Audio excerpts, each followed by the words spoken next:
एक बार की बात है, जाफराबाद नामक एक छोटे से गांव में हातिम नाम का एक युवा और बहादुर आदमी रहता था। हातिम अपने दयालु हृदय, बुद्धिमत्ता और जरूरतमंद लोगों की मदद करने के अपने अटूट दृढ़ संकल्प के लिए जाने जाते थे। एक दिन गांव में भयानक सूखा पड़ा, जिससे गांव वाले निराशा में पड़ गए। फसलें सूख गईं, जानवर मर रहे थे और लोग पीड़ित थे। हातिम अपने साथी ग्रामीणों को ऐसे संकट में नहीं देख सकता था, इसलिए उसने समाधान खोजने के लिए यात्रा शुरू करने का फैसला किया। उन्होंने बुद्धिमान संतों और विद्वानों से सलाह लेने के लिए दूर दूर तक यात्रा की।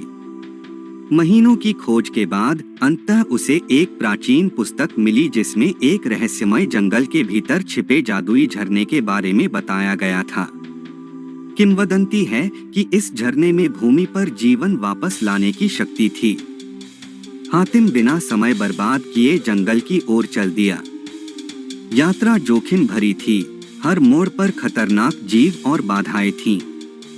लेकिन हातिम का दृढ़ संकल्प और बहादुरी कभी नहीं डिगी। उसने प्राणियों से लड़ाई की, बाधाओं पर विजय प्राप्त की और अंततः रहस्यमय जंगल में पहुंच गया। जैसे ही वह जंगल में दाखिल हुआ, उसका स्वागत एक बुद्धिमान बूढ़ी औरत ने किया, जिसने खुद को जादुई झरने का संरक्षक बताया। उसने हातिम से कहा कि झरने का पानी गांव में वापस लाने के लिए उसे साहस, ज्ञान और निस्वार्थता की 3 परीक्षाएं पास करनी होंगी।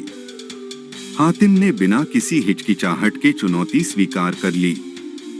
साहस की परीक्षा के लिए उन्हें एक खूंखार अजगर का सामना करना पड़ा। अपनी त्वरित सोच और बहादुरी के साथ हातिम ड्रैगन को मात देने और अगले परीक्षण के लिए आगे बढ़ने में कामयाब रहा।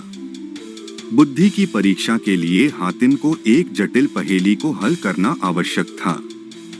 अपनी तीव्र बुद्धि और ज्ञान से उसने पहेली को समझ लिया और अंतिम परीक्षा की ओर बढ़ गया। निस्वार्थता की परीक्षा सबसे चुनौतीपूर्ण थी। हातिम को अपनी निस्वार्थता साबित करने के लिए अपनी किसी प्रिय वस्तु का त्याग करना पड़ा। उसने बहुत देर तक सोचा और आखिरकार उसने अपनी सबसे बेशकीमती संपत्ति, एक जादुई ताबीज जो उसके परिवार में पीढ़ियों से चली आ रही थी, को छोड़ने का फैसला किया। हातिम के साहस, बुद्धिमत्ता और निस्वार्थता से प्रभावित होकर झरने के संरक्षक ने उसे जादुई पानी तक पहुंच प्रदान की। हातिम ने अपनी कुप्पी में पानी भरा और जल्दी से अपने गांव वापस चला गया। जैसे ही हातिम जाफराबाद पहुंचा, उसने जादुई पानी बंजर जमीन पर डाल दिया। तुरंत भूमि पुनः जीवित हो उठी। फसलें लहलहा उठीं, जानवर फले फूले और गांव वालों ने खुशी मनाई। हातिम गांव वालों की नजर में हीरो बन गया और पूरे देश में उसके नाम का जश्न मनाया जाने लगा।